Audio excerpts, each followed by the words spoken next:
রাতের অন্ধকারে আমি আল্লাহরে ডাক দাও, মালিক রে চিল্লায় ডাক দাও না, ডাক দাও না, ডাক দাও না, আওয়াজ করে চিল্লায় বলো না আল্লাহ, গলা ফাটে ডাক দাও না আল্লাহ,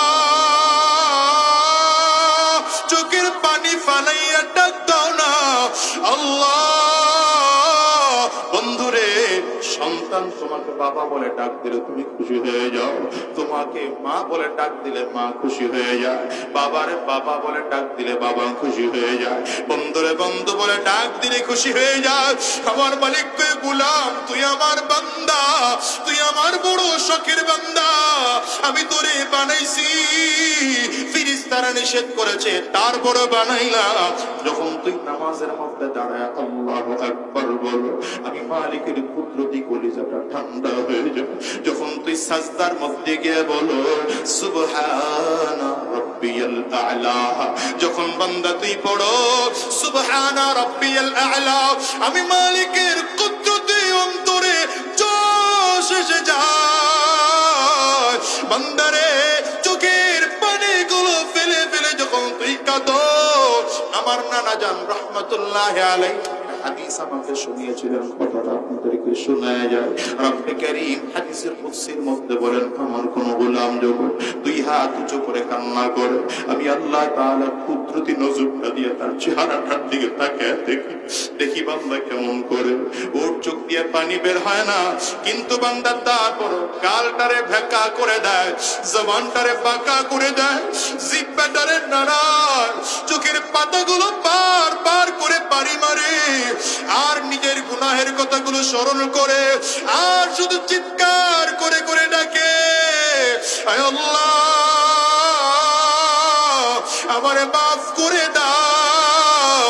রব্বে কারীম হাদিসে কুদসির মধ্যে বলেন, নবীজি বর্ণনা করেন, এমন করতে করতে যখন বান্দা চোখ দিয়ে আস্তে আস্তে করে পানি বের হয়, চোখ দিয়ে আস্তে আস্তে করে পানি বের হয়, আমি আল্লাহ তাআলা কুদরতি নজরটা দিয়ে বান্দার দিকে তাকায় থাকি, বান্দার চোখ দিয়ে পানি পড়ে পড়ে পড়ে পড়ে গাল বেয়ে বান্দার পানিগুলো পড়ে।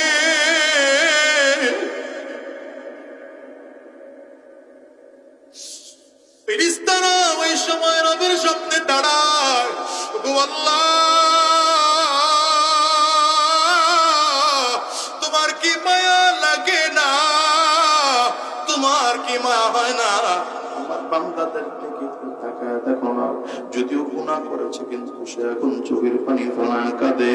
আমার আল্লাহ তাআলা তখন বান্দারের সাক্ষী রেখে ফেরেশতাদের সাক্ষী রেখে বলে, ফেরেশতারা সাক্ষী থাক, আমি আল্লাহ বান্দার জিন্দেগীর গুনাহগুলো মাফ করে দিলাম।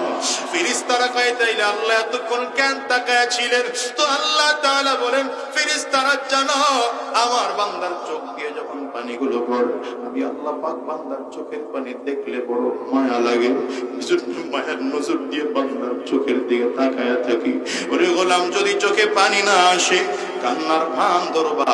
নবী হাদিসের মধ্যে বলেন, ইবকু ইবকু ফাইল্লাম তাবকু ফাতাবাকু, নবী বলেন কান্না না আসলে জোর করে কান্নার চেষ্টা করবা, গালটারে বাঁকা করে দিবা, জবানটারে বাঁকা করে দিবা, চোখটারে বাড়ি দিবা, নিজের গুনাহের কথা স্মরণ করে মালিক রে রাতের অন্ধকারে দাঁড়াও, যায় নামাজটা বিছাইয়া মালিক রে ডাক দাও, আল্লাহ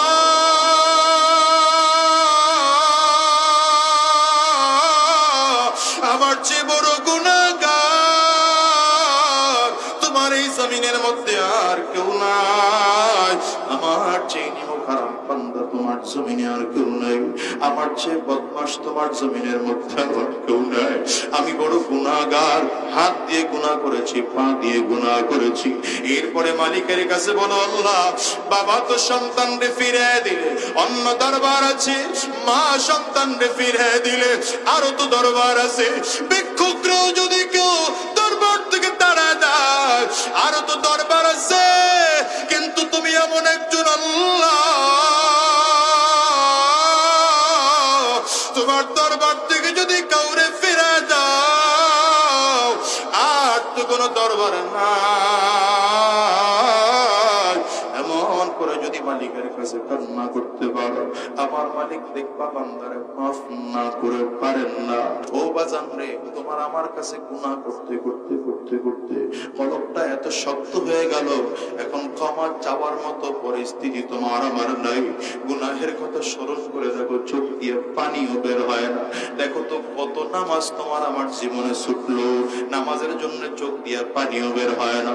অথচ সাহাবায়ে কেরামের তাকবীরে উলা ছুটে গেলে চোখের পানি ফেলে কান্না করতে।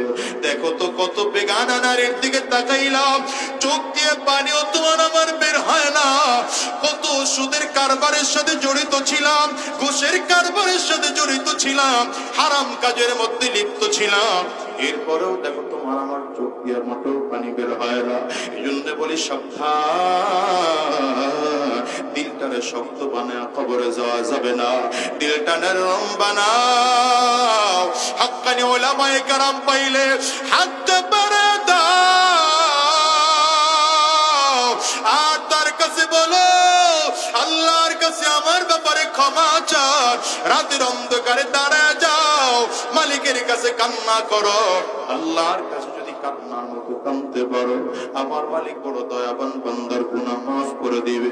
কেন বলি বাজান জানো, দুনিয়ায় কয়দিন থাকবো বলো? আজ আসি আগামী কালকে থাকবো এমন কোনো গ্যারান্টি নেই। আমি তো প্রায় বলি আজকের এই ময়দানটার মোনাজাত শেষ করে বাসায় যাবো এমন গ্যারান্টি নেই। বাজান আছে নাকি? চিল্লায় জোরে বলো। আজকের ময়দানটার দিকেও যদি তাকাও, কত মানুষ যেন আছে মা নাই, কত মানুষ যেন আছে বাবা নাই, কত মানুষ যেন আছে জোরের ভাই নাই, কত মানুষ যেন আছে জোরের বোন নাই। বাজান রে, আজকের ময়দানটার মধ্যে কার কার করে মা নেই? হাতটা উঁচা করে দেখাও না বাবা। কার কার ঘরে বাবা নাই? হাত তুলে দেখাও বাজান, নামায় না, হাতগুলো তুলে রাখো। আমার যুবকেরা তাকায়া তাকায়া দেখুক, মা হারা মানুষদের চোখ দিয়ে কেমন করে পানি বের হয়, বাবা হারা মানুষদের চোখ দিয়ে কেমন করে পানি বের হয়। ওরে যুবক, এই মানুষগুলো হাত তুলেছে, এদের কারো করে মা নাই, কারো করে বাবা নাই। এরা মা হারিয়েছে, বাবা হারাইছে, এরা ঘরে গিয়া দরজার মধ্যে টোকা দিল, তাদের দরজা খুলবে।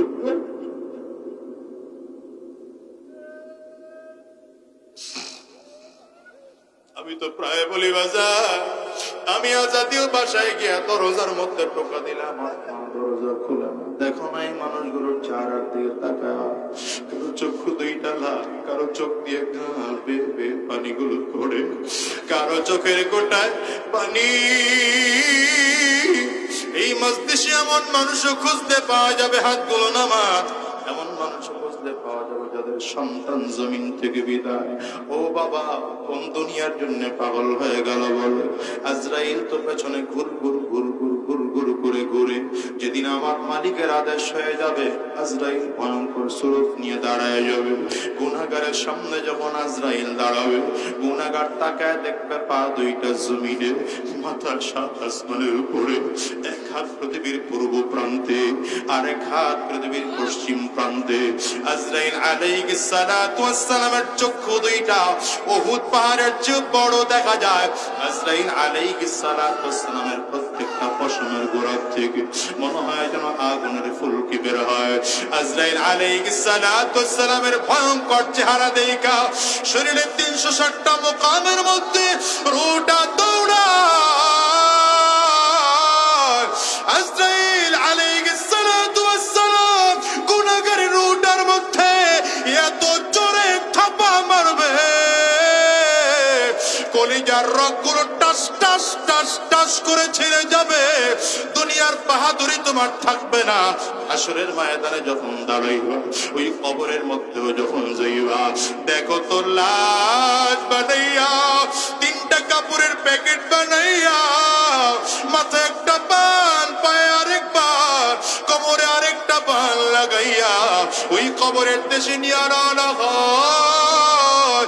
কবরের মধ্যে যখন রাখে, কবর বারবার করে ডাকতে, আনা বাইতুল জুলমা, আনা বাইতুল ওয়াহদা, আনা বাইতুত তুরাব। কবর বলে আমি বড় একাকির ঘর, আমি অন্ধকার ঘর, আমি পোকামাকড়ের ঘর, আমি মাটির ঘর, আমার কাছে সাথী নাই, পাতি নাই, কোনো কিছুই না।